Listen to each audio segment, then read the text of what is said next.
That motherfucker needs to go to prison.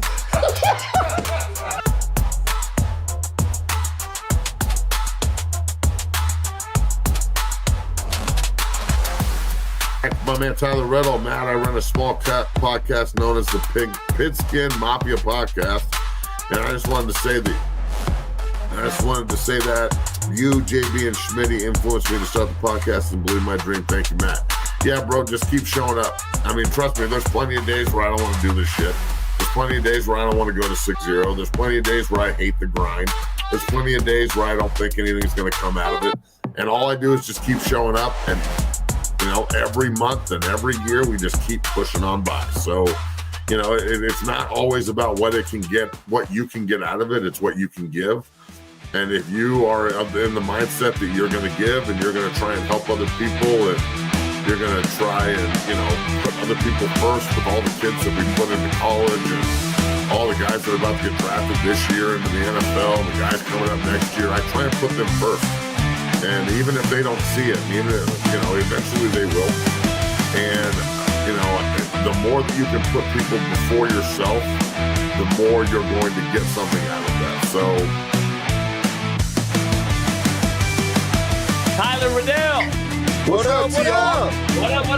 Everybody in the car, man. Hey. It's work. Good to see you guys again. So I got an interesting take on this Arizona State Texas State game. Yeah. I think Texas State's going to beat Arizona State due to the fact that Arizona State doesn't play all four quarters. Texas State has looked very impressive to me thus far. I kind of want to get y'all's thoughts on Arizona State, Texas State as well. I have them winning 35-31 in that matchup. You got Arizona? I got Texas State beating Arizona State. Oh, yeah. But you said Arizona, Kansas State. Is that, No. Arizona I actually got Arizona in that game against really? Kansas State. Yeah. Gotcha. Yeah. Man, I don't know. Texas State's interesting. I don't know who their quarterback is. Obviously, it being a smaller mid-major. It's McLeod. It's Jordan McLeod, I think. I don't know any of these guys anymore, man. They're all transfer portal kids. I stopped watching them. But yeah, he's from James Madison for sure. But it still got Cam with a skatable or whatever his name is. So, Scatabo. I like him as a running back, man. One of the youngest head coaches in football, Arizona State, man. Good friend of mine as well. I just got to see him in Arizona not too long ago. He's building Arizona State maybe the right way. A couple of good friends of mine are on that staff. He's building Arizona State the right way, so we'll see if but you know what? The way he's building the momentum, they're 2-0. They beat Mississippi State. Obviously an SEC team, even though they're not a power. I think that momentum carries in. I would take Arizona State over Texas State. But yeah, we'll I think it's gonna be a dogfight though for sure. Yeah. I like what GJ Keen's doing over there too. He's basically following the suit as Steve Sarkisian's doing through the recruiting and transfer portal. I think they both manage it well. So, hey Tyler, I appreciate you, man. We're gonna take 2 more calls and then we'll get back to the show. Thanks, my guy. Hey man, long time. Rolex wearing, kid stealing, wheeling dealing. Son of a gun.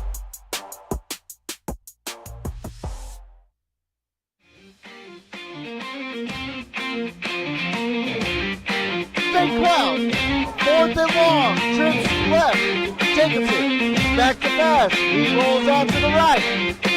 Jacobson makes a man miss. Jacobson, and he makes a man miss. Jacobson fires. And God! Oh! Touchdown Mustangs!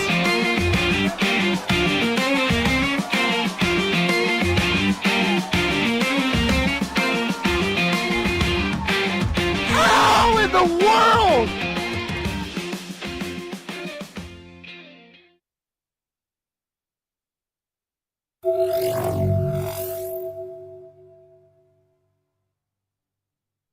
Are you ready? Yeah, and then you make a big stop against Baylor. Baylor! Oh! Oh shit, they actually did it! They actually fucking got it! So if I'm a Conference fan, that franchise guy is so fucking happy about that. Oh my shit! They actually did it, bro. He's so happy, bro. He was a nut. I called it. Well, we all called it. No, hold on, Warren. I know I'm supposed to fucking hate it. I don't fucking hate it. I'm just gonna keep it real. I pity it. Okay? Oh God. What? Oh my god, bro. What the Detroit on the clock. Get the...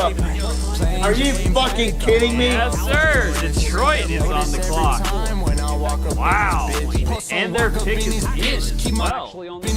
Are you fucking kidding me right now? So, Chris, Dallas in a last-minute exchange decided to trade their pick off to the Detroit What the fuck are you doing, Jerry? And could not leave the getting bed. You got me jumping. It'd be called cream pie smash. Oh, God, dude. I knew it. So, West Virginia played about as good as my fucking hairline is right. And you probably see my hairline, Bailey. It is bad. Okay? God! For the love of football. All right, ladies and gentlemen, we are live here in the studio. We are here. I am your host, TJ Riddell. Welcome to the Pigskin Mafia podcast. This is right now I'm fighting the frames like a motherfucker right now, so bear with me again. So this is good. This is the third straight time. I am done trying to scheduling these shows. I'm just gonna go off the rip. But ladies and gentlemen, welcome to the Pigskin Mafia podcast, where we're gonna talk about NFL Week 1 recap, NFL Week 2 picks, college football Week 2 recap, and college football Week 3 picks. Let me just get this out of the way. NFL looked great in its first week. I mean, it looked phenomenal in its first week of football. And not to mention, I went 5-0 on week 1 on my picks. I'm not proud of the first pick because, you know, I'm a Cowboys fan and I picked against them, and I feel bad about it, but it is what it is. You want to be right the entire time and not be loyal and be wrong, you know. So, as far as NFL is concerned, college, be loyal, you know. But, ladies and gentlemen, what a fucking night we're going to have. We're going to talk about the USF Raging Bulls. That's going to be an interesting topic to talk about. And then we're going to talk about the Amazing Whites from Austin, Texas. Parker Livingstone, Jack Injuries, the California transfer. And, of course, you can't talk about the receivers without the QB, Arch Manning. And I got to say, after San Jose State after the game against San Jose State, Texas receivers are starting to click. I just hope that Ryan Wingo starts to kick into high gear at some point. But, man, welcome to the show. I know the frames are a little shitty tonight, guys. They've been shitty. Like I said, this is the last time I am going to schedule a live stream. The very last time, because the frames keep fucking up for some weird reason. The frames are just not there. Like, I lose signal and then I get signal. I lose signal, I get signal. And then it's half-ass signal. And then it's bad signal again. So, I thank you guys for listening and watching this show. But we're going to go ahead and move on to NFL Week 1, which I think this was probably the best Week 1 that we've watched in a long time. That's what happens when you play your starters in preseason. Give them reps. Give them a lot of reps because, man, a lot of QBs looked really good. Justin Fields, Aaron Rodgers, even Dak Prescott looked good. You know, it was very intriguing. Week 1, I got to say the least. QB play's still bad, but we finally got something going with the NFL. But here we are. NFL Week 1 recap. Thursday night's game was between the Dallas Cowboys and the Philadelphia Eagles. This felt like a rivalry again. Like, we had Jalen Carter spit on Dak Prescott after he fell for the oldest trick in the book, which was Dak spitting towards the Eagles' defense. And Jalen Carter took offense to it and spit on Dak after he was trash talking Dak, you know. And, you know, he suffers the consequences of paying however much he's paying, you know. It is what it is. And I got to say, he fell for the oldest trick in the book. Whether I condone it or not is another thing or two, which I don't really condone spitting at all. I think it's bitch made. You know, so I don't know. I just I don't know, but if it certainly did feel like a rivalry again. I love the fact that this game certainly felt like a rivalry again. And as I'm fixing the fucking frames yet again, because this thing is super inconsistent. Which I'm talking about the frames, by the way. Keep saying it wants 6,800, or the minimum to be 6,800, which I was at 7,200, but you know, it is what it is. But here we are.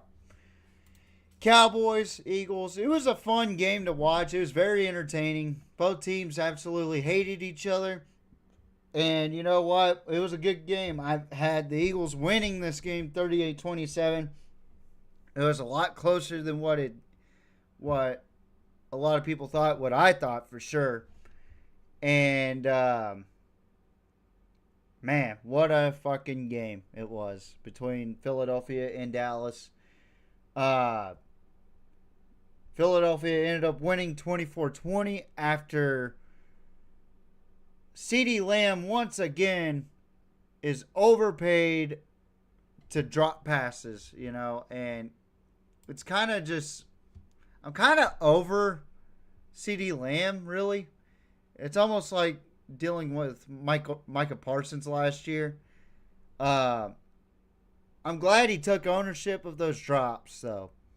But let's be real. He doesn't need to wear the number 88 anymore. Number 88 reserves to receivers that can actually catch the fucking football and not drop 4 passes in a game against a division rival that just won a Super Bowl last year. And I gotta say, Cowboys defense looked a little bit better than I thought, even without Micah Parsons. The Dallas run game looked decent. I just wish that they could hold on to the fucking football.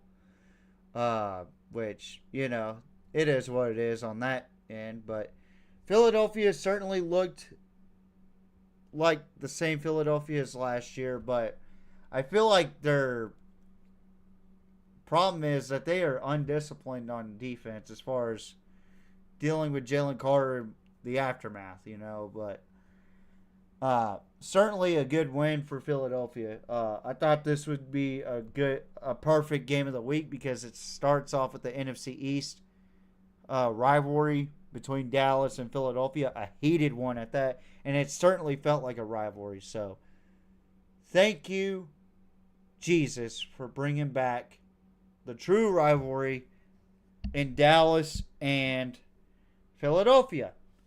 Now, we're going to talk about another rivalry game between the Kansas City Chiefs and Justin Herbert and the Los Angeles Chargers. I had the Chargers winning this game 24-17. Kansas City was favored to win this game. And not even 3 plays, Xavier Worthy gets hurt by Travis Kelce or Travis Swift or whatever you want to call him. Shoulder checks Xavier Worthy and dislocates his shoulder, and now he's probably going to be out for a couple of weeks because Travis Kelce is a fucking prima donna bitch. And does nothing but 1 play per game. He's completely useless to me.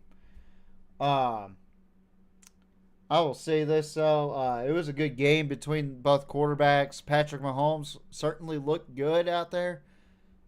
Even though he did dink and dunk a little bit. Justin Herbert looked like a true prolific quarterback out there. I really enjoyed watching Justin Herbert last Friday night. It was fun to watch him play. Chargers ended up winning 27-21. I was really impressed with the way the Chargers played. And the only thing that's hindering them is that secondary. Which it comes into that territory with Patrick Mahomes. So it was a good win for the Chargers, no doubt about it. But what I would like to see is a little bit better coverage on those Kansas City receivers by the Chargers secondary. But man, what a game that was. But to me, this game was like the really best game out of all of them. Mainly because the first half, the Jets looked surprisingly good. And then the Pittsburgh Steelers capitalized on a lot of things. And it was just a good back and forth. And really physical game. This game got a little heated towards the half. Couple of scuffles and whatnot. And man, I enjoyed it. I enjoyed a really, really good game between these two teams, and Justin Fields looks like a NFL starter. We finally got to see Justin Fields look the part, and I'm happy for him. I really am. But Pittsburgh took the win 34-32 after a drop pass by Garrett Wilson after he took a shot from Jalen Ramsey. Jalen Ramsey came up big in this game. Jalen Ramsey, in his first time in his 9-year season, or 9-year career, really, he played all secondary positions in that game. That was the first time he's ever done that. And he did a damn good job. And Pittsburgh just signed Jabril Peppers, so that makes this team even more dangerous. But Justin Fields, he played great. Aaron Rodgers looked like a diet prime Aaron Rodgers. Both quarterbacks look great. Both teams look great. Only thing is, both secondaries are garbage. Besides Jalen Ramsey. But good win for Pittsburgh. 34-32. I actually had the Steelers winning 24-13. Jets and Cowboys so far looking really impressive. Even though they lost. But they both looked impressive in both losses. Next game was an NFC North rivalry in Lambeau Field. The Green Bay Packers taking on the Detroit Lions in Green Bay. I had the Packers winning 24-20. I have them as my Super Bowl favorites. And boy, oh boy, did they deliver in this game. They completely dominated Detroit in this game. And Detroit, let's be real, they did not look like the same Detroit as last season. Why? Because they lost their coordinators. Jeez. It seems like people need to start listening to me when I say that Detroit's going to have a down season. And I still think they're going to be a playoff contender. I don't think they'll win the NFC North. Right now, it's all Packers in the NFC North. Packers ended up winning 27-13. Great win for the Green Bay Packers in their first game, beating their rivals Detroit at home. Now, the last game we're going to talk about for the NFL Week 1 side is the Baltimore Ravens taking on the Buffalo Bills. Now, I didn't really watch this game. I fell asleep during this game. I fell asleep at 40-25. I thought this game was over, and then I woke up in the middle of the night, and let me just say this. You wonder why the Ravens are missing pieces. It's because they don't have the it factor. They don't have what it takes to win a Super Bowl with this roster. As good as they are, they do not have what it takes to win a Super Bowl. Not yet. Not yet.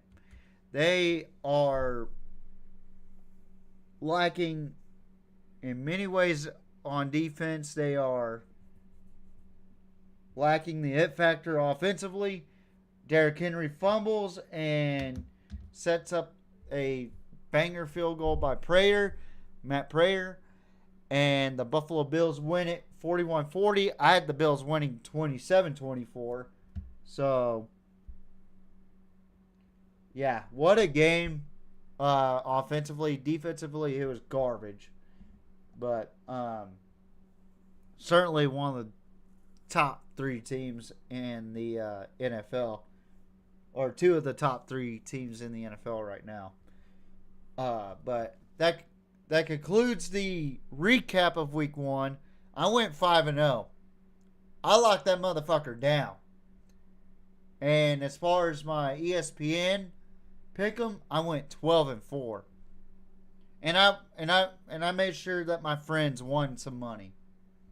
So, if you're out there and you picked the Vikings over the Bears, you're welcome.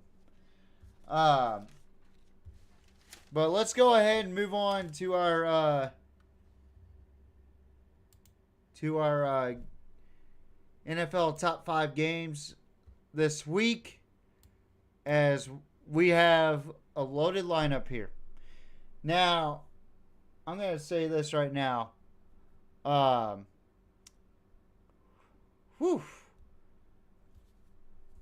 pretty good games here. The one game that really sticks out to me is the Broncos and Colts game. As bad as the Broncos played, if they play about as bad as they played against the Titans, they might be in serious trouble against the Colts. But we'll get to that. We'll cross that bridge. We got the Washington Commanders 1-0 taking on the Green Bay Packers in Lambeau Field again. That will be live Thursday, September 11th at 7:15 on Prime TV for you Amazon people. Green Bay is favored 59.2%. The odds are the Packers are 3.5-point favorites. The over and under is 48.5. The Commanders are plus 150 underdogs, and the Packers are minus 175. Listen, I like the Commanders. I like what they're building around Jaden Daniels and whatnot, but I got to be honest. They didn't impress me in that first game against the Giants, as bad as the Giants played, they still did not look as impressive offensively. And they're about to face probably one of the top 5 defenses in the NFL right now, which is the Green Bay Packers defense. I feel like they're going to try to create turnovers on Jaden Daniels. And I think it's going to end up happening. I think he's going to throw at least one pick in this game against the Green Bay Packers. And then you add Micah Parsons into the lineup for the Packers. That's going to be a problem for the Commanders. But on the flip side, the Commanders don't have a bad defense at all either. They have a really decent defense as well. I think the Commanders, this is going to be a defensive struggle. I just think that if we look at the overall offensive scheme, I think Green Bay has the better offense. I think they have the best overall chance of winning a game with that offense. They have the most complete offense, in my opinion, in this game. Which is why I am going with the Green Bay Packers on this one. My Super Bowl champions for this year, the Green Bay Packers. 24-14. Jordan Love gets the job done. Throws at least, I'm going to say, 235 with 1 touchdown. And he's going to have about 25 pass attempts. Jaden Daniels kind of struggled against the Giants defense the other day. I was just not impressed offensively, and also you have Sam Cosmi out. You got Austin Eckler out. It's not a favorable odd for it's not favorable odds for the Commanders. And I understand they got that rookie, but I'm just not completely sold on the Commanders in this game against arguably one of the more complete teams in the NFC, which is the Green Bay Packers. So give me the Packers 24-14. And that is my lock pick of the week right there. The Buffalo Bills taking on the New York Jets. The Jets are 0-1, but they are a scary team to face if you're Buffalo. Even the odds are dropped a little bit for the Buffalo Bills. Like, everybody thought they were going to be horrible, but no. They look great. The Jets look great, and Buffalo's defense is a little suspect. So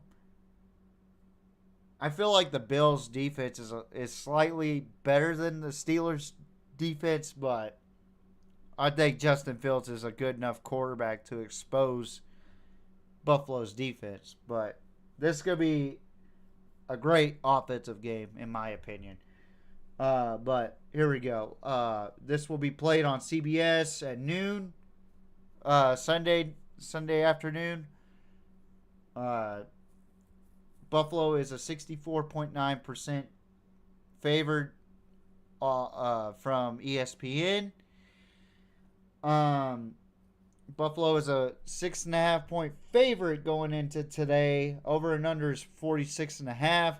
I'm sure this shit will change, but I'm just letting you know what it is today.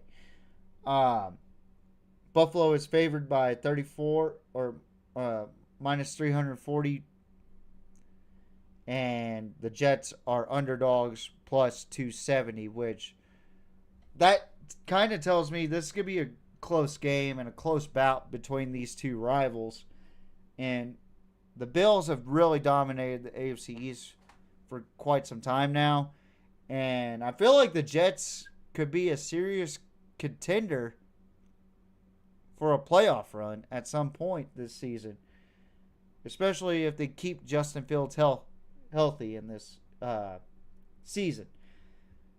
But God damn it, every time I'm on a podcast,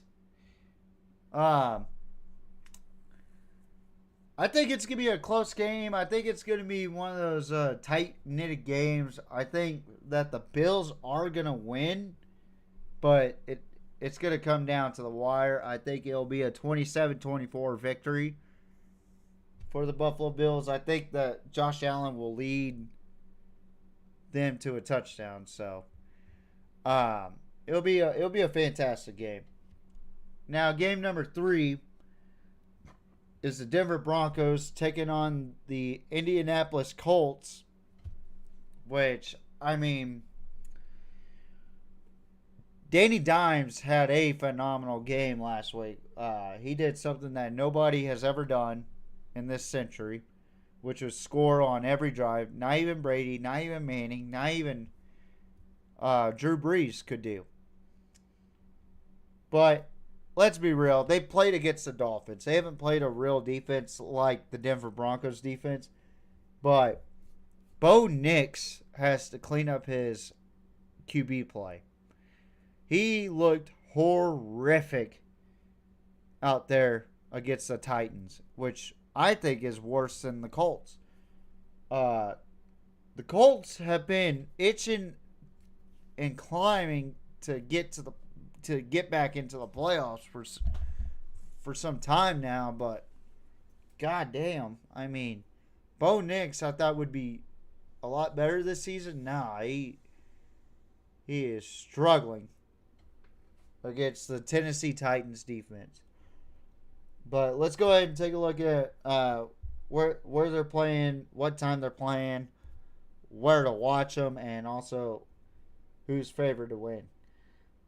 So, both teams are undefeated. They'll play Sunday at 3:05 p.m. Central Time, live on CBS. And the Colts are favored to win as far as ESPN's concerned with the percentage, 51.5%, which is really close. They even dropped down the odds for Denver as a favorite, as 1.5 point favorite. The over and under is 41.5. Denver is a 130 favorite, whereas the Colts is a 110 underdog. Again, very, very close game. I think this will be coming down to the wire. It'll be a defensive struggle. Both teams are going to cause each other to force turnovers. I got the Broncos winning, but I got to say it's going to be an ugly win. It's going to be 21-13. Broncos will win this game, in my opinion. But I think it's going to be an ugly game in Indianapolis. And Indianapolis is a tough place to win. Whew. Pardon me with the yawn. Oh, shit. But, anywho. Yeah, so Bo Nix needs to clean up his act or they will lose this game. And I think Denver needs to rely more on the run. I think Indianapolis has a good game plan going for them. I'm not really sold on Danny Dimes is the problem. So, before we get to the fourth game, I'm going to skip ahead and go to the fifth game, which is the for y'all, it's the top right or the bottom right corner. AFC West rivals, the Los Angeles Chargers taking on the Las Vegas Raiders. Both teams undefeated. Chargers coming off of a big win in Brazil.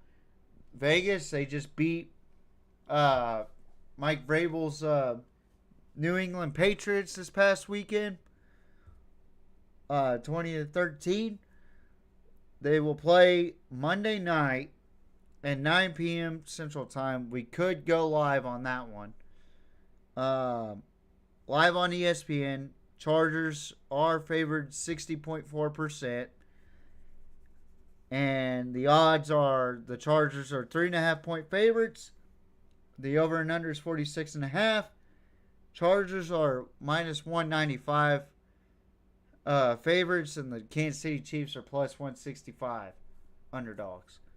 Or the Las Vegas Raiders are plus 165. I don't know why I put KC right there, but I meant to put LV. I think that it's going to be a good, again, I think it's going to be a good game. But I just don't think that the Raiders have enough firepower to compete with the Chargers. I think the Chargers are probably the most complete team in the AFC West right now. The Bolts are looking really good, especially Justin Herbert. I think that the Raiders are really going to compete. I just don't think that they're going to match up well against the Chargers. Give me the Chargers 31-21 in this game. I just don't think that the Raiders have the tools and the skill set to match the Chargers. But before we get to our game of the week, this is a big game. It is a Super Bowl 59 rematch. I'm really excited about this one. Between the Philadelphia Eagles and Kansas City Chiefs, this is going to be a fun one, in my opinion. But let me tell you, this is going to be a revenge game for Kansas City. But here is our NFL game of the week.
Are you ready?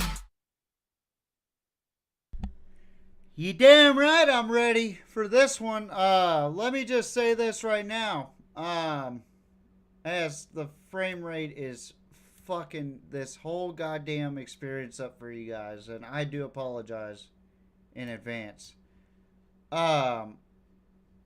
Keep saying that the frame rate is lower than what the recommended is. And I have it set to what it is.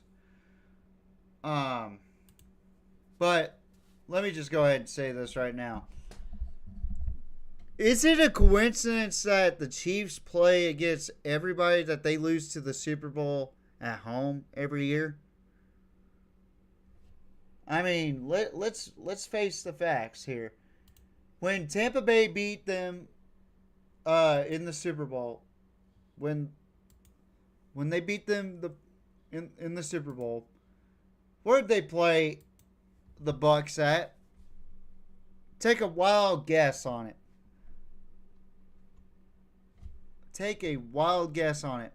Oh, that's right. They played at Arrowhead. So, it's really weird that they would play in Arrowhead after they lost to the Eagles in that Super Bowl. I don't know. It may be just me. It may be just a coincidence. I don't know. I genuinely think that I don't know. I just think that it's definitely a weird coincidence if it is one. As I'm trying to fix the frame rates right now, which is kind of distracting if I'm being honest. I keep saying that the stream's healthy, but it's not. It keeps going in and out like crazy, and I don't understand why. Again, I do apologize, guys. I'm working on it right now with the frame rate and shit. This is a pain in my ass, literally.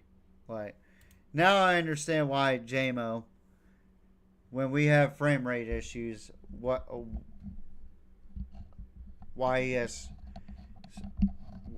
he kind of gets quiet when we do this with him on. Jesus Christ. Anyway, I think this is going to be one of those games. I feel like the Eagles play to their opponents. I really do. It's a weird thing to say, but I think they play down to their opponents.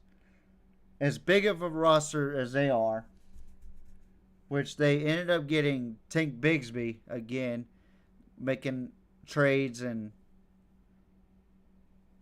free agency signings and whatnot as the season progresses. They are the most active organization out there, in my opinion. They're super fucking active with free agency and trades and everything, you know. And Philadelphia, to me, is one of those teams that will play down to your level and play up to your level, but they are the level. They are the bar. They are the standard. Until they are beaten, they are the best team in the NFL, as far as I'm concerned. So, but yeah, I gotta say, I am looking forward to this one because I want to see how the Chiefs respond to that loss to the Chargers, and I want to see how the Eagles play out as they beat their division rivals, the Dallas Cowboys, which was a good win, but we expected a little bit more out of the reigning defending Super Bowl champions. Super Bowl 59 rematch. This is one of those games where they have the Chiefs. This is a must win for the Chiefs. There's more pressure on the Chiefs right now than there is on the Philadelphia Eagles, in my opinion. Especially when the odds are in your favor. September 14th, they will play Sunday at 3:25 p.m. on Fox. And Kansas City will be the favorites not only on ESPN with the percentages, 51.4%, but Kansas City with a -1.5 as the favorite. Which there's no favorites in this game. This is dead ass even as far as the money line's concerned.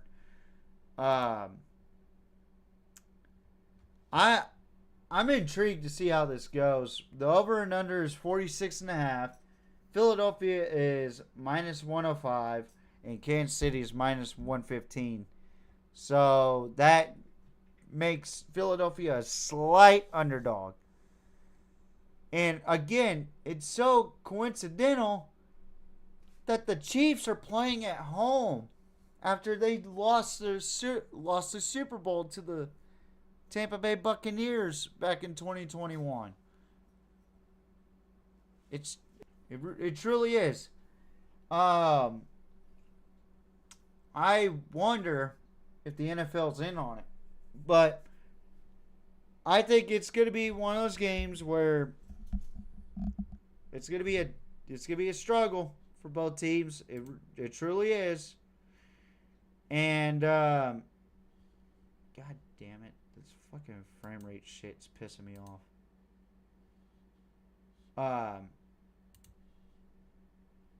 Back to what I was saying. I think that this is going to be one of those games where who's going to have the best offense on the field. And I got to say, I like Philadelphia in this situation on the road. Give me Philadelphia 27-20. I'm intrigued to see what happens in this game and where we go from there. I'm looking to see if Kansas City bounces back or will they crumble before our very eyes. I don't think that they're in serious trouble. I just think that they are in a concern right now that they need to be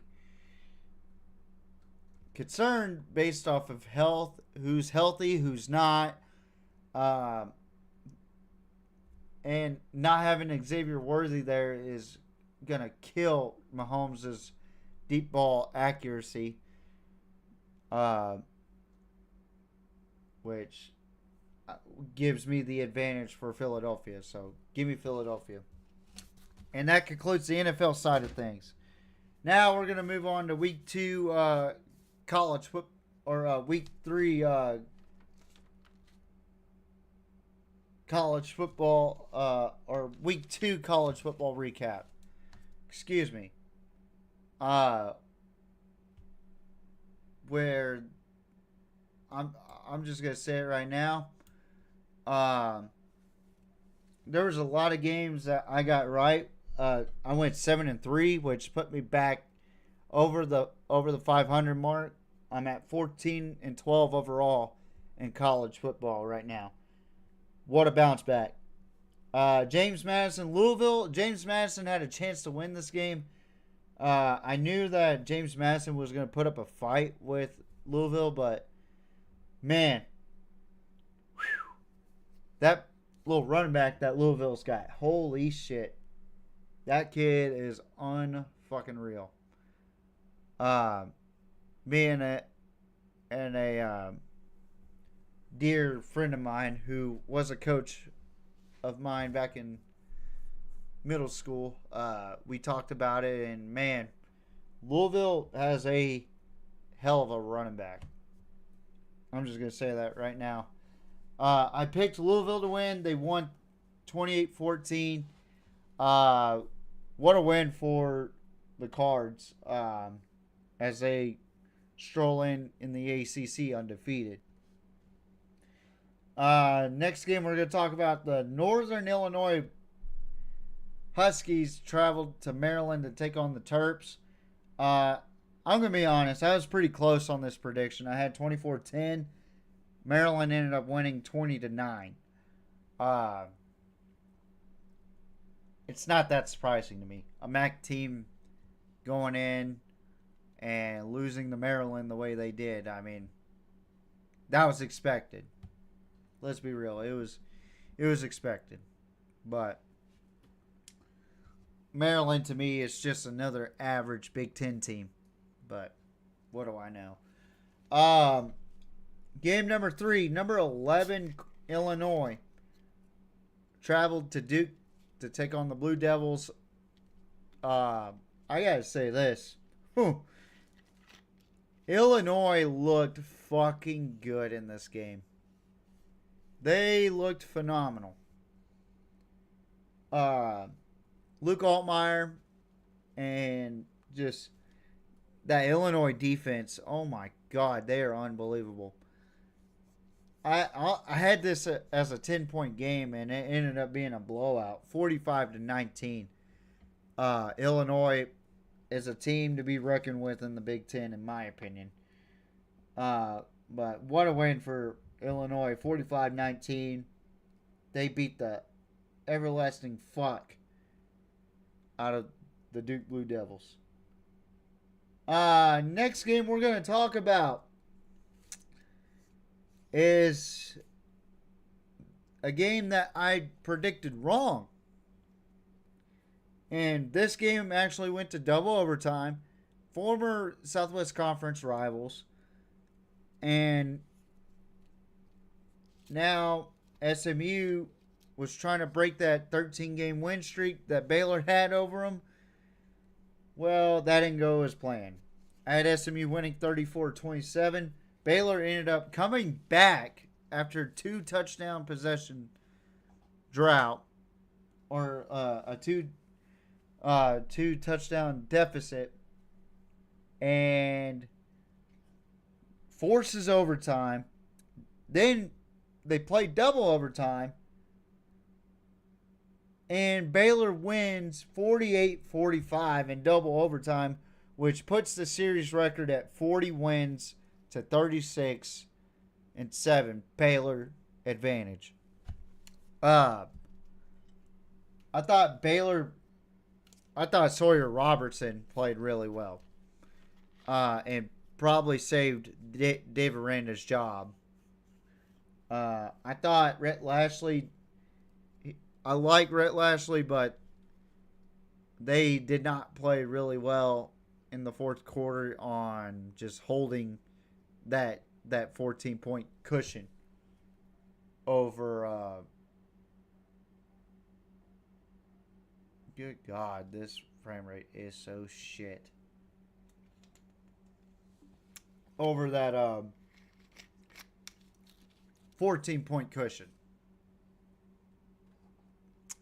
But good win for Baylor as they moved to 1-1, and SMU, I believe, dropped out of the top 25, and they did.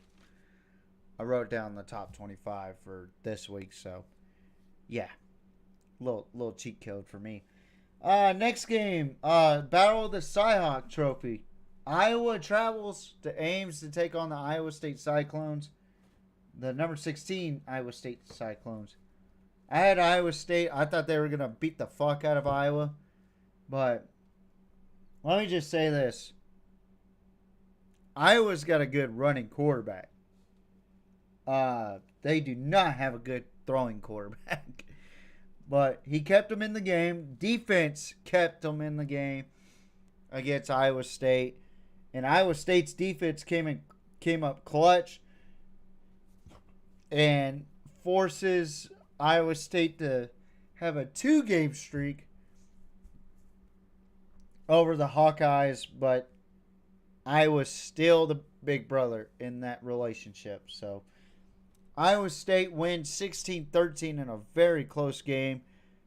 Good game called by Joel Klatt and Gus Johnson once again. Love listening to those guys.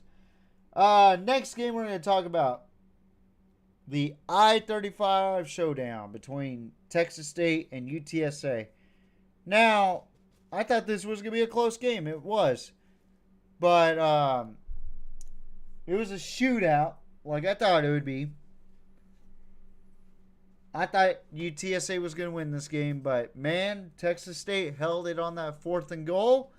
They ended up winning 43-36 with the goal line stand. Good win for Texas State as they traveled to Tempe, Arizona to take on the Arizona State Sun Devils, who ended up losing to Mississippi State on the road. But Texas State narrows that rivalry to 5-2, UTSA in favor. Now, this game was really, really shocking for me to say. Or for me to even talk about. Which, I got a video that we'll take a look at after we get done with the predictions for week 3. But, oh my God. Oklahoma State travels to Autzen Stadium to take on, at that time, the number 6 team in the country, Oregon. And Vegas knows what they're talking about now. I'm just going to say, They had Oregon as a 28.5 point favorite. No money line involved, by the way. I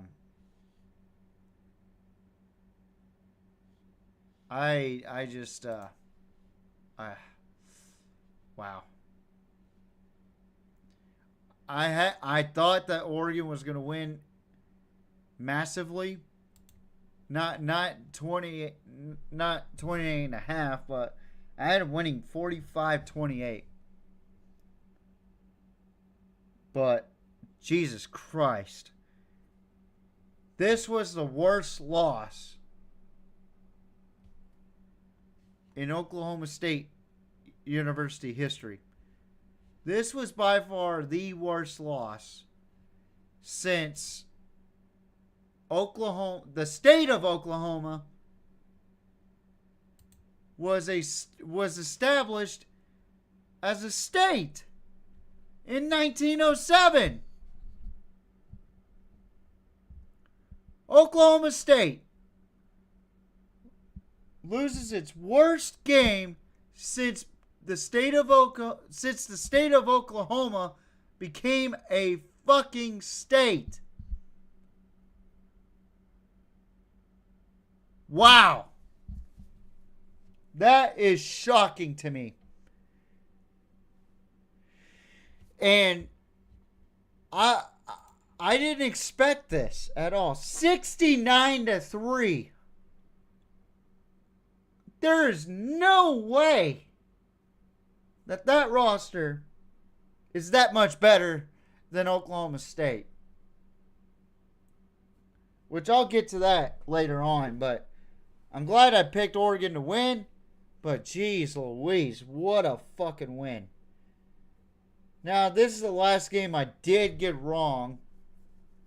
And I was pretty optimistic about this game. I had Kansas beating Missouri, which it looked like it was going to at first. They were up 21-6. Again, I fell asleep during this game because they were already up 21-6, and Missouri started to come back, and it went back and forth.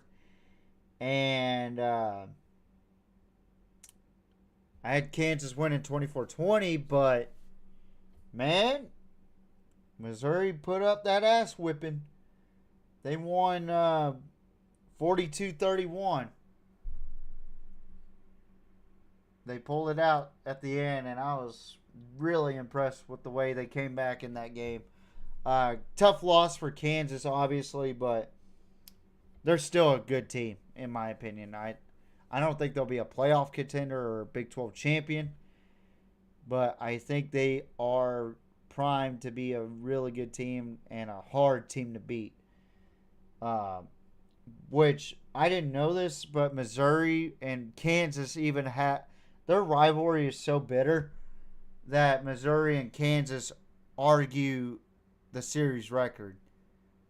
Like, Kansas has the series record that I have right now, but Missouri's record is like 4 games separate, and now 5 games according to them. That's how bitter that rivalry is. The border war between Kansas and Missouri. We need more of that game, honestly. It was very entertaining, but I just lost a lack of sleep. Or I had a lack of sleep in that on that Saturday. So now we get to Ole Miss and Kentucky. Last year, Kentucky beat Ole Miss. I had Ole Miss in a revenge game, 38-14, but Kentucky kept up with them in this game. But Ole Miss ended up winning 30-23 to win the first SEC opener of the season, or the first SEC game of the season. So that puts Ole Miss at 1-0 in the SEC column. And that puts Kentucky at the bottom of the barrel, starting off 0-1. And finally, the last week's game of the week was number 15. Michigan Wolverines traveled to Norman, Oklahoma to take on number 18, Oklahoma. I had Oklahoma winning this game 24-21. I thought John Mateer played a really good game. Everybody's talking about Heisman talks with him. I like John Mateer as a quarterback, but let's pump the brakes on the whole Heisman thing. Let's wait until mid-season to start talking about Heisman. He played great. He played about as good as you're going to get at Oklahoma right now. But it was a good win for the Sooners, I thought, morality-wise, especially with Brent Venables on the hot seat this season. But, man, Mateer really played a really good game, in my opinion. It was a good effort for Michigan as well, but Bryce Underwood just could not get passes off. He was struggling against that Oklahoma front seven. But yeah, what a game, what a performance by Oklahoma for sure. But that concludes the recap for week 2. Now week 3, I'll get to that here in a little bit. Or actually, let's go ahead and talk about the week 3 picks real quick, as we're over an hour already. First game, we got NC State, who's 2-0, taking on Wake Forest, and they are traveling to Wake Forest. The Demon Deacons 2-0 as well, and they will play this Thursday, 9/11, which is a anniversary of that tragedy that happened 24 years ago. I was a young lad back then, but man, that was a scary moment in American history, and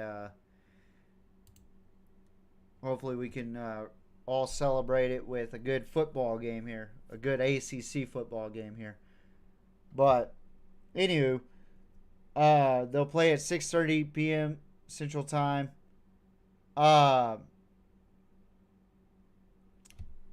Let's say this right now. I gotta say this right now. NC State is a 74.2% favorite. According to ESPN, they will be live on ESPN as well. Jeez Louise, this fucking frame rate shit's pissing me off.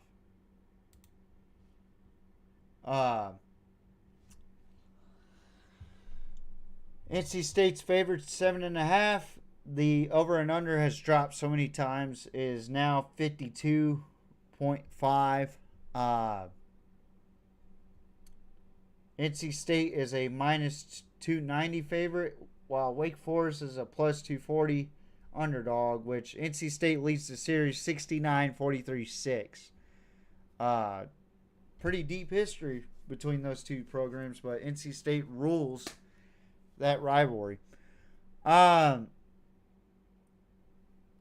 think this is going to be a good game, high-scoring game. I got NC State winning 38-35 in this game.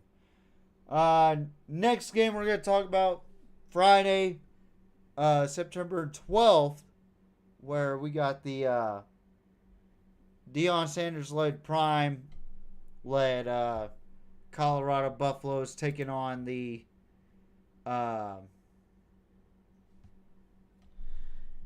2-0 Houston Cougars, led by Willie Fritz and Connor Wigman. Notice I didn't say any quarterback for Prime's Colorado, because they haven't figured out a fucking quarterback to play. More than likely, it's going to be Caden Salter. It could be what is his name? 16 for Colorado, or it could be Juju. I don't fucking know. All I know is this. They need to figure out a fucking identity or they're in massive trouble. They'll play at 6:30 p.m. Central Time, live on ESPN. ESPN has Houston favored 57.7%. Meanwhile, you look at the odds. Houston is favored 6.5. Over and under is 42.5.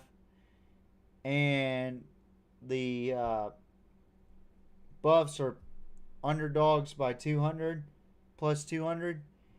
And then the Cougs are minus 240 favorites. I got Houston in this game. I think they're going to cover in this game. I think Houston's going to give that Colorado defense a lot of trouble. I think that Colorado's going to still experiment. Even though it's week 3, they're going to try to experiment more and more as the season goes with their QBs. And Pat Shurmur and Byron Leftwich are going to try to figure this offense out. But this offense has no fucking identity. Give me Houston winning this game.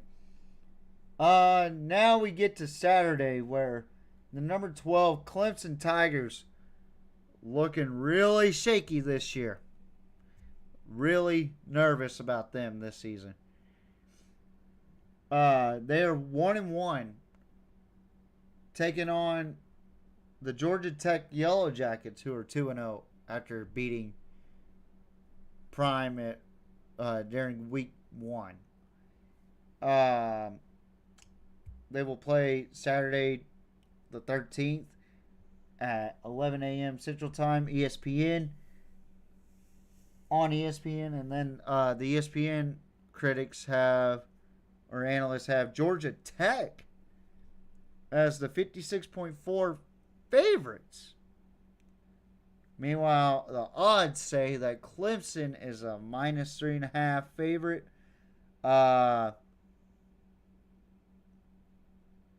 The over and under is 54.5.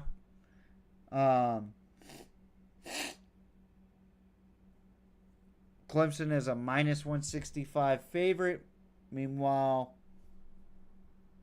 Georgia Tech is a plus 140 underdog. Georgia Tech actually runs the series 50, 36, and 2.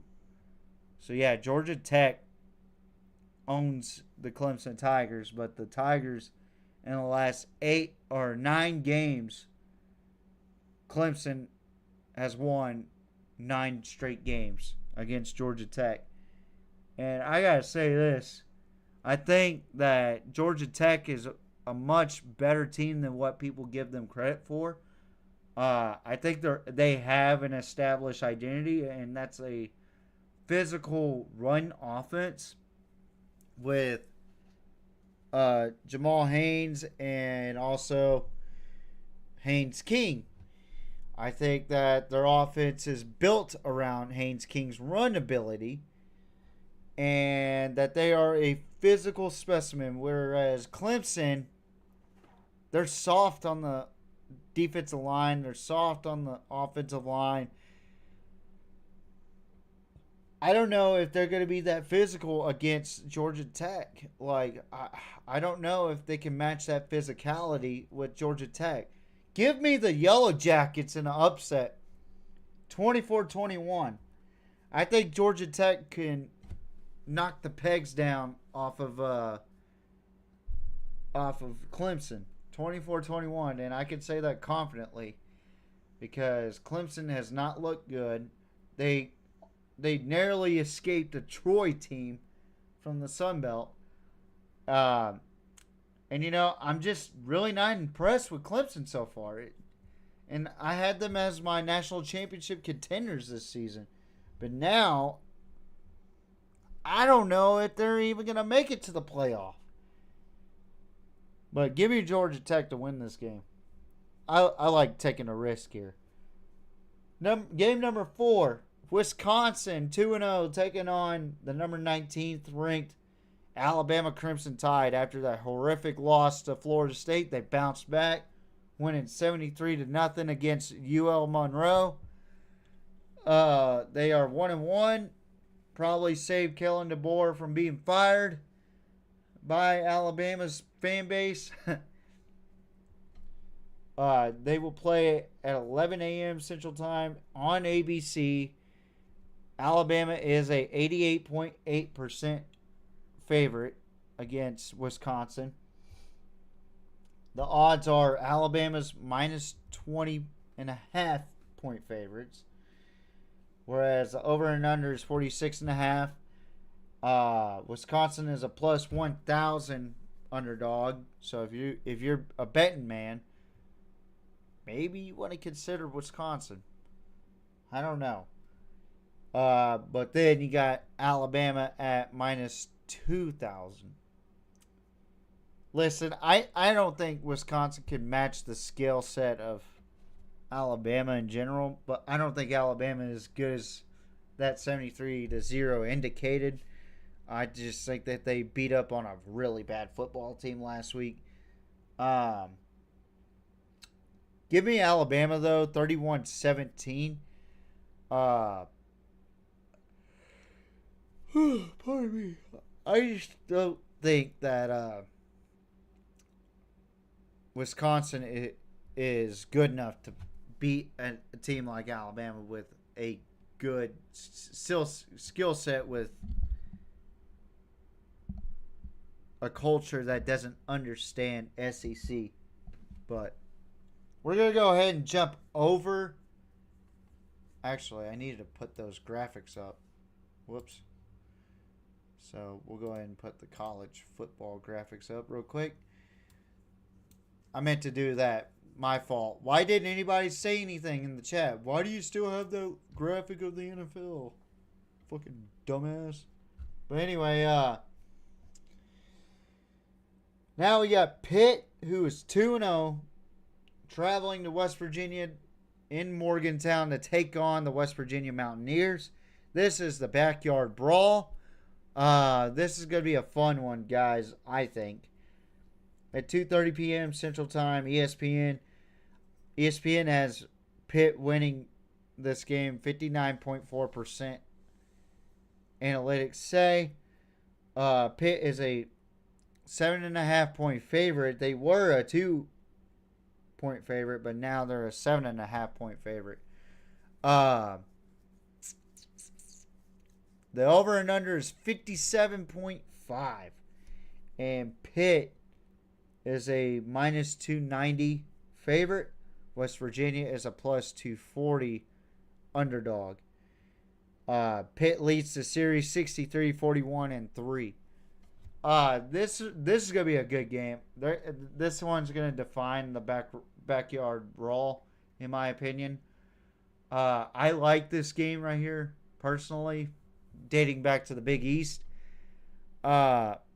This one's gonna be a fun one, in my opinion. But give me Pitt to win 35-31. I just think that Pitt is a better team overall than West Virginia.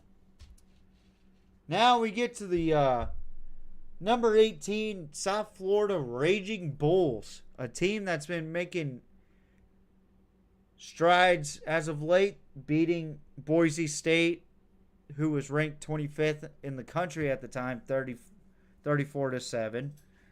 Then they beat Florida, who was ranked last week in the top 20. At Florida, by the way, in a very close game, won by a field goal to win it 18-16. They'll be traveling to number 5 Miami, who is 2-0 themselves. This game will be played on the CW network, 3:30 p.m. Central Time. The U is favored 72.3%. The U is a 18.5 point favorite with a over and under of 56.5. USF is a 550 underdog. 550 underdog. Meanwhile, Miami is a minus 900 favorite to win this game. And an all-time series, Miami leads 6-1 with a 4-game win streak. I gotta tell you guys this. I think USF is really good this season. I think they're much better than what a minus 18.5 is indicated, but I've been wrong before. Oklahoma State. I actually like this USF team. They play with a lot of physicality, and they could cause a lot of troubles for Miami, in my opinion. But I like the receiving core for Carson Beck. I like this offense for Carson Beck. I think this offense is really going to help out Carson Beck quite a bit this season. Give me Miami winning 31-23, which we're going to go over USF here in a little bit after I make my predictions and picks. Now we get to number 8, a rivalry in the SEC. The Florida Gators, who dropped out of the top 25, looking to play spoiler. They're already chanting, "Fire Billy, fire Billy." Well, could he redeem himself? Traveling to number 3, LSU, in the real Death Valley. I could say that this year. That LSU is the real Death Valley as the number 3 team in the country, possibly arguably the best team in the country at 2-0. 6:30 p.m. Central Time on ABC. ESPN with a 61.6% chance of winning. LSU is a 8.5 point favorite. The over and under is 54.5. Florida is a 250 underdog, and LSU is a minus 300 favorite. Listen, I think that this rivalry is always close. It's always bitter. I think that last week's loss for Florida kind of puts a damper into their season, but I don't think they'll let up on LSU.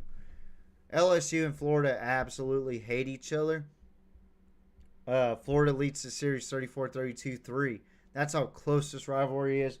That's how heated this rivalry is. Last time they were in the swamp, I think they cost themselves the game against LSU by throwing a fucking shoe. Okay? That's how fucking heated this rivalry is. But anyway, I got LSU winning this game very close, 28-24. I think Florida is a much better team than what they give themselves credit for. They just got beat by a really tough USF team, in my opinion. And I think they played on a down game.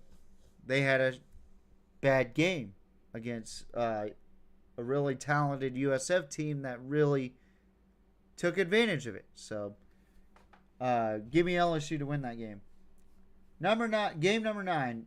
Number 16, Texas A&M Aggies. Taking on the number 8, Notre Dame Fighting Irish, who sits 0-1 this season. They will play 6:30 p.m. Central Time on NBC or Peacock because Notre Dame is NBC's cash cow. And ESPN has Notre Dame favored 71.2%. And the odds are on the same page with ESPN here. They got 6.5 point favorite for Notre Dame. The over and under is 50.5.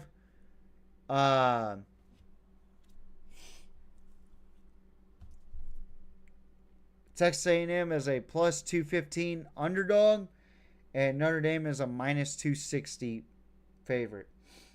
I think this game's going to be a little bit more physical than what people think.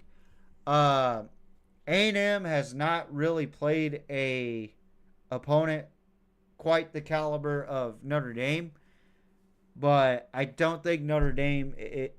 Like I said this past preseason, I think Notre Dame's going to regress, but I don't think they're a bad team.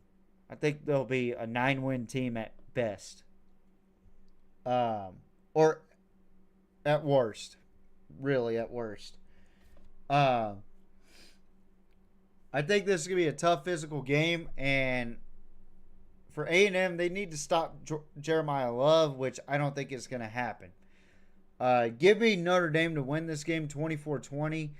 I just think that the physicality of Notre Dame's really going to affect this game for Texas A&M, especially on the run offense of scheme for Notre Dame. Now, the final game before we get to our game of the week for college football. Vanderbilt, 2-0, led by Diego Pavia, taking on Lenore Sellers and the number 11 South Carolina Gamecocks, which both teams are undefeated. This is going to be a good game.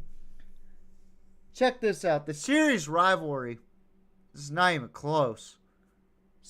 South Carolina leads 30-4. 30-4. That is probably one of the most lopsided rivalries I've ever seen in my entire life. And South Carolina has a 16-game win streak. 16-game win streak over the Commodores. South Carolina is favored to win at 65.1%. They will play on the SEC network. South Carolina is a 4.5 point favorite now. They were a 6.5. Now they dropped down to a 4.5. Over and under is 48.5. Vanderbilt is a plus 165 underdog, and South Carolina is a minus 195. I think that South Carolina as a whole is a much better team. I think that Vanderbilt's going to give them a fight.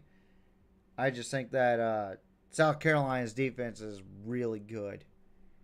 I think that Vanderbilt's defense is pretty good, but I don't think it's enough to beat the Gamecocks. I think the Gamecocks are a SEC championship contender this year.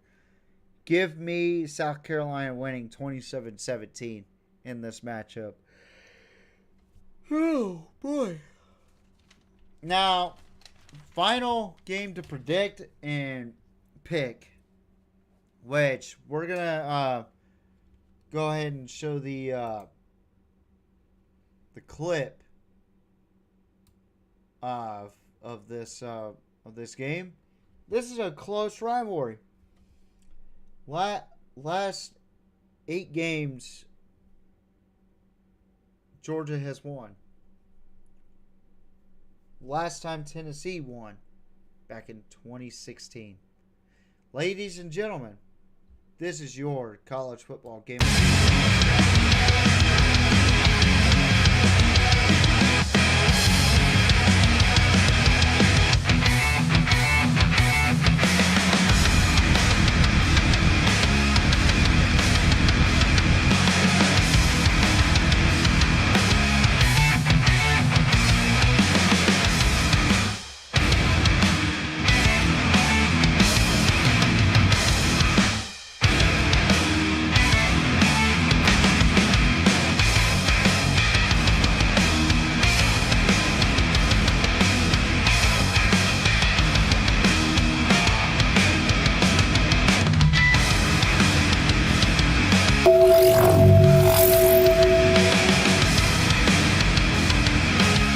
Are you ready?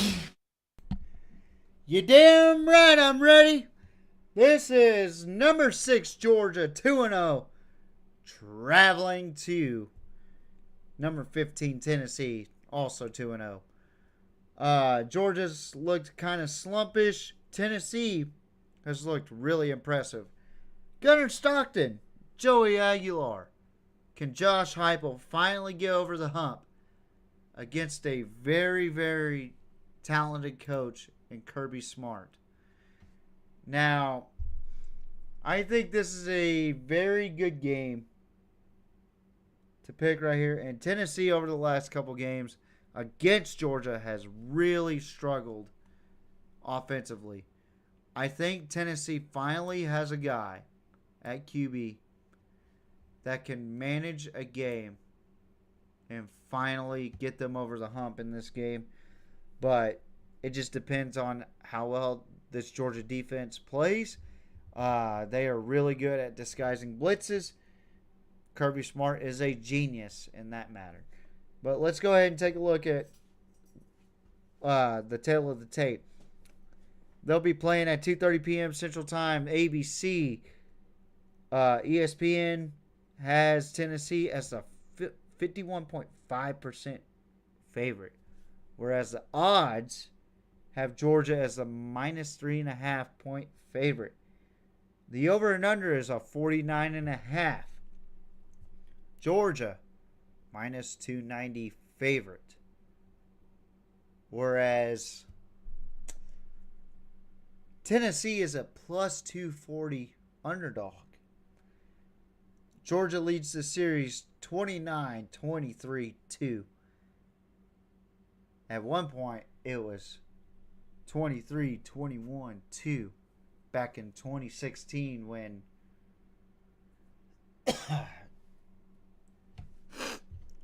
Josh Dobbs threw that fucking beautiful Hail Mary in the back of the end zone. Touchdown. Tennessee wins it. That was the last time Tennessee saw a victory over Georgia. I don't know about you guys, but I feel like I'm getting the I'm getting a 2023 Tennessee vibe, meaning that this game right here is going to be the breakout game for Tennessee, and Georgia is coming in as Alabama in this game. I think this game is going to be a barn burner for sure. But I think Tennessee's defense is much improved. I feel like that Georgia is still young in very many areas, but I think this is still going to be a fantastic game. But I am going to stick to my guns on this one. I am going with the Tennessee Volunteers, 27-24. I think Joey Aguilar is a better quarterback in this game. I think that Joey Aguilar causes problems with defenses, and this is his true first test. Don't get me wrong, but I feel like that he's confident enough to play his game and win the game for Tennessee. And I think Tennessee wins with a field goal in the end of the game. Wins it. Another Neyland Classic.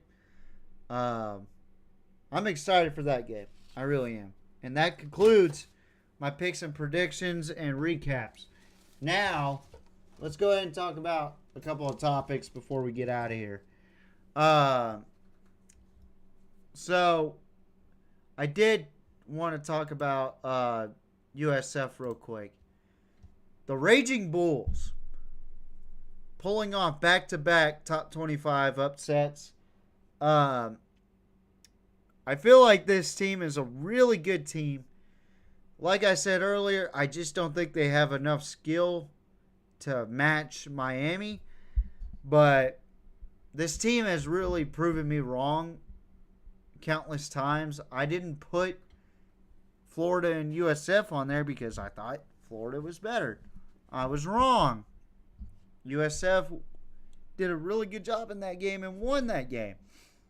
Alex Golish is a hell of a coach. Much respect to him.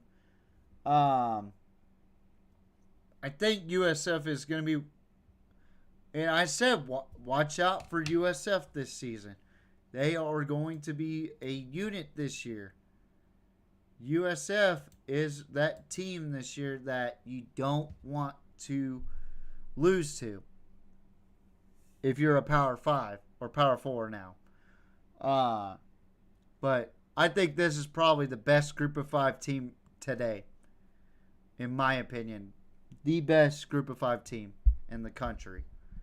So, USF, keep doing your thing. Hopefully you prove me wrong against Miami. And we'll see what happens. Now, the Amazing Whites out of Austin, Texas. Oh, boy. So, why does TJ have jack injuries? Parker Livingstone, who looks like a country singer, by the way. Bad motherfucker, by the way. And Arch Manning. Well, they're the Amazing Whites. And why is that, TJ? Why are they the Amazing Whites? Well, let's start off by saying that they're the only guys on offense for the University of Texas that have scored. I'm not bullshitting either. Only white guys scored for Texas. Now, is that a bad thing or a good thing? I don't know. I don't really care, per se, on that matter. All that matters is that Texas is showing that they are getting guys to help out Arch quite a bit. He looked a lot better against San Jose State. I just hope that he plays better against Sam Houston State UTEP this week, and then Sam Houston State the following week, or vice versa, whichever comes first. I think it's I totally forgot. I'm drawing a complete blank on that one, but yeah, those are the three guys that have scored for Texas thus far, and Parker Livingstone ties second overall in college football and receiving touchdowns. So, kudos to the country music star Parker Livingstone. I'm telling you, that kid is special. He's going to be a great receiver in the NFL. If not, he's going to be a great outdoor channel host at some point. Just like Jordan Shipley. But, anywho, now I wanted to bring this up because, and this is the last topic of the night before we get out of here. We're already past the 1 minute or 1 hour 30 minute hour. I gotta say, back to the Oregon and Oklahoma State game. What the fuck happened to Oklahoma State? I'm going to show you a clip that really pissed me off, first of all. And if anybody is a Pokes fan, get ready because I'm about to go off. But here's the video.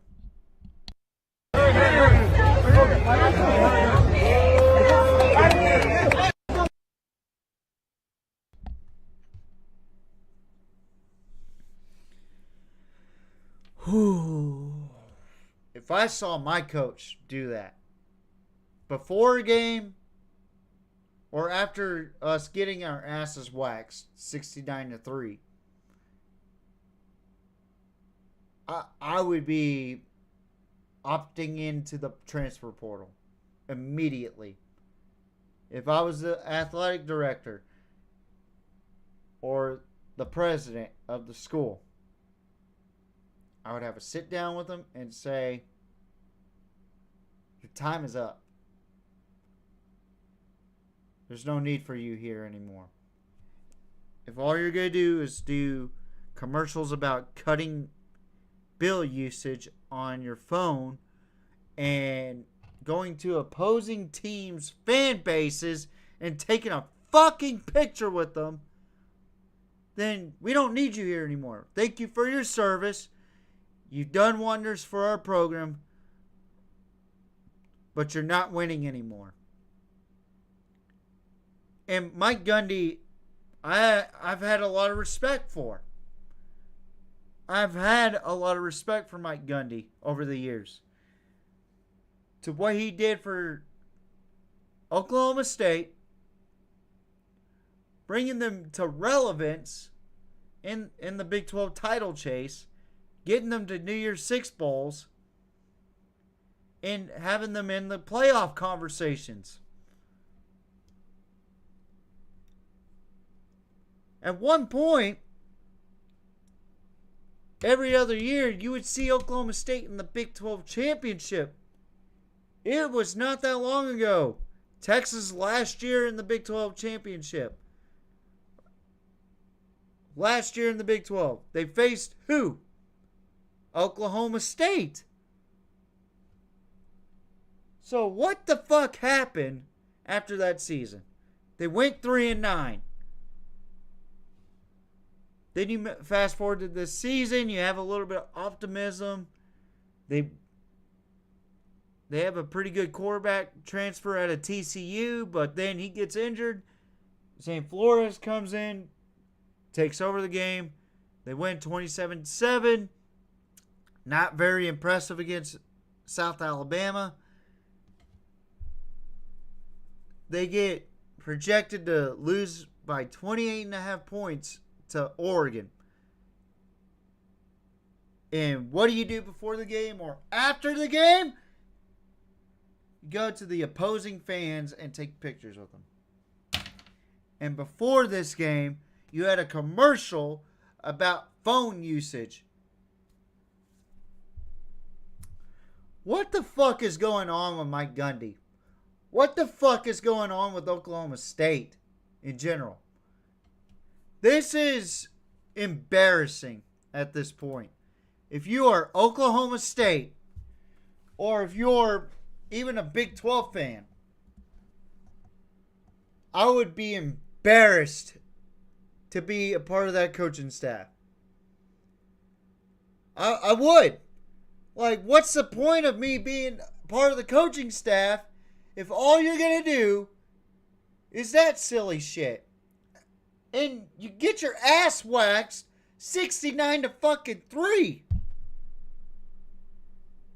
That is a horrific look for Mike Gundy.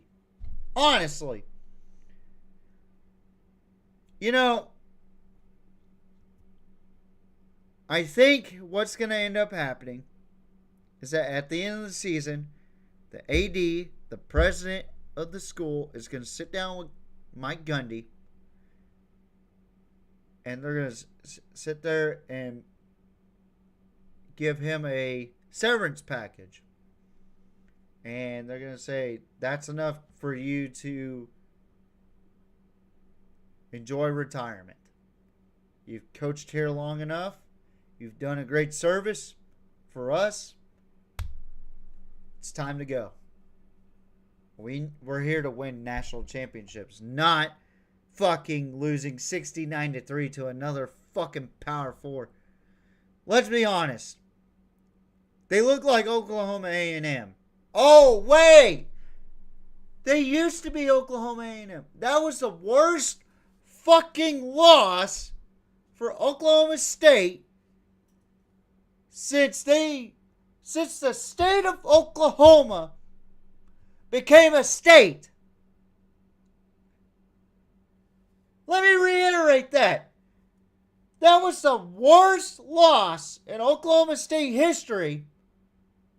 Dates back to 1907. Back when Oklahoma was established as a state.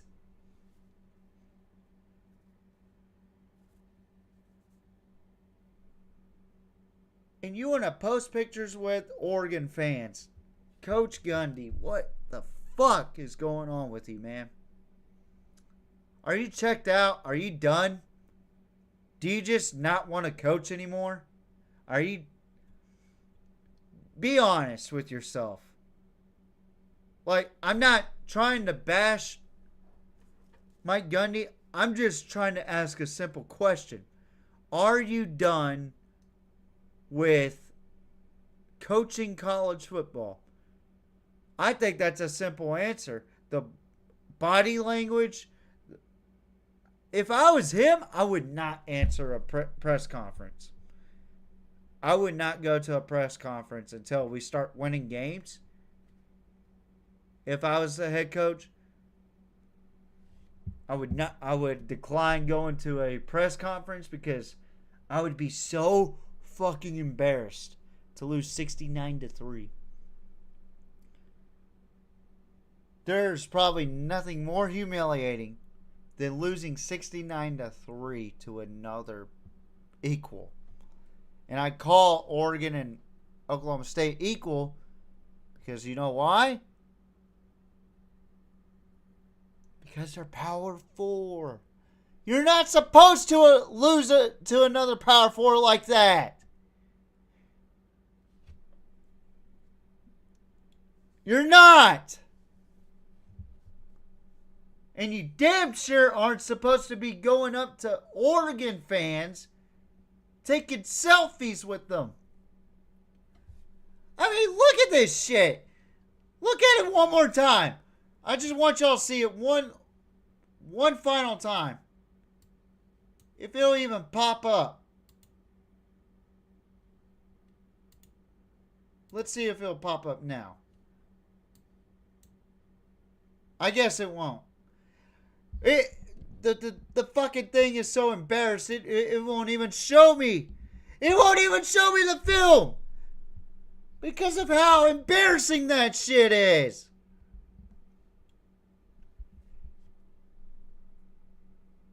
Like, how unbelievable is that? And again, I had so much respect for Mike Gundy for what he has done for Oklahoma State. As an Oklahoma State alum, by the way, he did play quarterback for Oklahoma State. But I think the man has lost his competitive edge. I think he's lost his marbles. I think he's done. I think he's cooked. Oklahoma State is about to get a new coach in a new era. In an era where you have to have the money and resources, and I'm pretty sure Oklahoma State has the money and resources. But, holy fuck.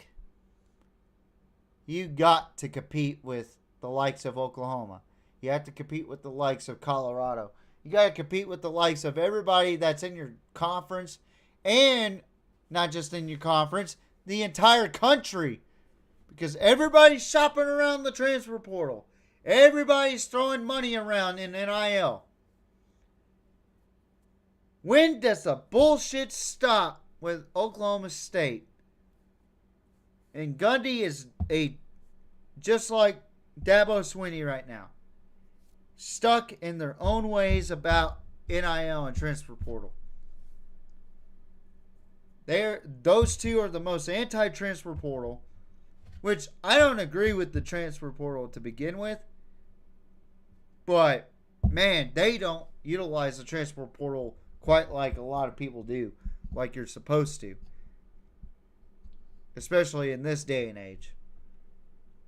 But, that's all I got to say about that, about Mike Gundy. But, thank you guys for watching this show. We've had quite a few views tonight.